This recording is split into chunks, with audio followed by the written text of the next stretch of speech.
আসসালামু আলাইকুম।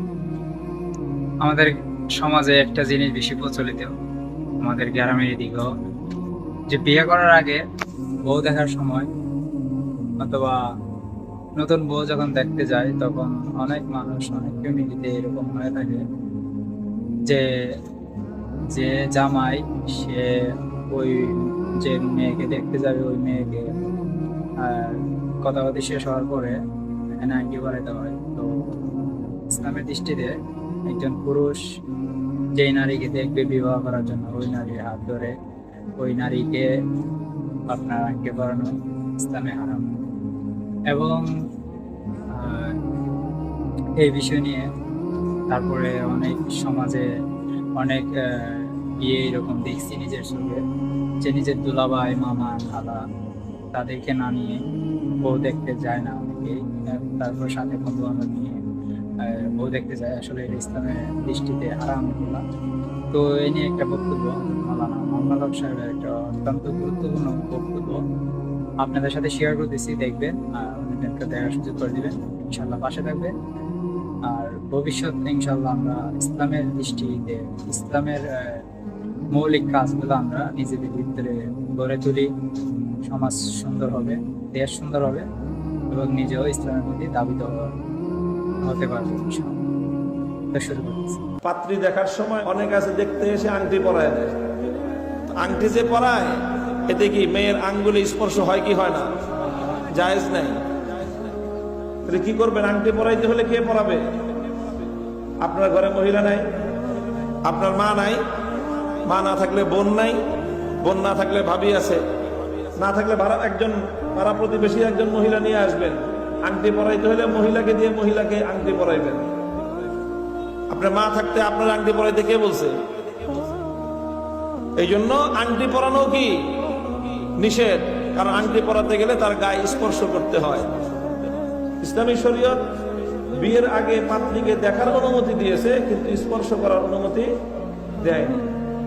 পাত্রীকে দেখা যাবে, অনেক সময় আবার অনেকে করে কি দুইজনকে এক ঘরে দিয়ে ঘরের দরজা বন্ধ করে দেয়, বাকিরা সব বাইরে চলে যায়, যে তারা একান্তে কিছু নিজেরা একজন আরেকজনকে একটু বোঝাপড়া করুন। বিয়ের আগে এরকম আজনবিয়া ভিন নারী পুরুষকে একান্তে সঙ্গোপনে তাদেরকে একত্রিত হতে দেওয়া যাবে না, এটাও হারাম। লা ইয়াখলুওয়ান্না ইমরাআতুন, কোন নারী কোন আরেকজন পুরুষের একান্তে গায়রে মাহরাম নারী পুরুষ একত্রিত হবে না। কি করতে হবে? সেখানে এমন একজন থাকতে হবে অথবা এমন ভাবে ঘরের দরজা জানালা খোলা রাখতে হবে যাতে ঘরের ভিতরে কি হচ্ছে বাহিরের সবাই যেন কি করে বুঝতে পারে। কোনো বাচ্চা ছেলে থাকলো, বাচ্চা মেয়েরা থাকলো, থাকে না, ঘরের বাচ্চারা থাকলো সাথে, আর পাত্র পাত্রীকে দেখে গেল। পাত্র দেখতে আসে পাত্রীকে, সাথে দুলাভাই, মামা, খালা, মামা, খালু, চাচা, বাপ, ভাই ব্রাদার সব নিয়ে এসে পাত্রী দেখে। ভাবসাব এরকম যে এটা গরুর হাটে গরু কিনতে আসছে। বদতমিজ এগুলো। আবার এটাও আছে, দুলাভাইকে না নিয়ে আসলে উনি রাগ করে আর বাড়িতেই আসবেন না। এই সমস্ত দুলাভাইয়ের বাড়িতে আসার কোনো দরকার নেই।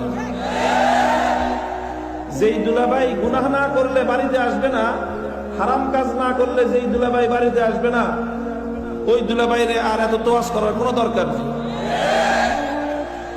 দুলাভাইয়ের জন্য বিবাহের আগে আর পরে পরে কি সবসময় তো দুলাভাইয়ের জন্য তো শালার বউ দেখা হারাম।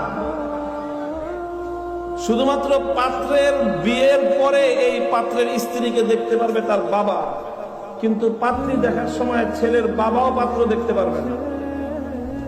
ছেলের বাবা পাত্র দেখতে শুধুমাত্র পুরুষদের মধ্য থেকে পাত্র নিজে পাত্রীকে একবার দেখতে পারবে, তাও এমন ভাবে দেখবে যেন এতে পাত্রীর কোনো অসম্মান না হয়, অমর্যাদা না হয়, তার কোনো অপমান না হয়। বিয়েটা না হলে তার যেন তাকে যেন লজ্জা পেতে না হয়, এমন যেন না হয় যে তোমাকে দেখে পছন্দ করে নাই বলে বিয়ে হয় নাই, এমন যেন সমাজে যেন কথাবার্তা না হয়। এমন ভাবে দেখবে যাতে নারীর সম্মান এবং সম্ভ্রম, তার মর্যাদা এবং ইজ্জত সংরক্ষিত হয়।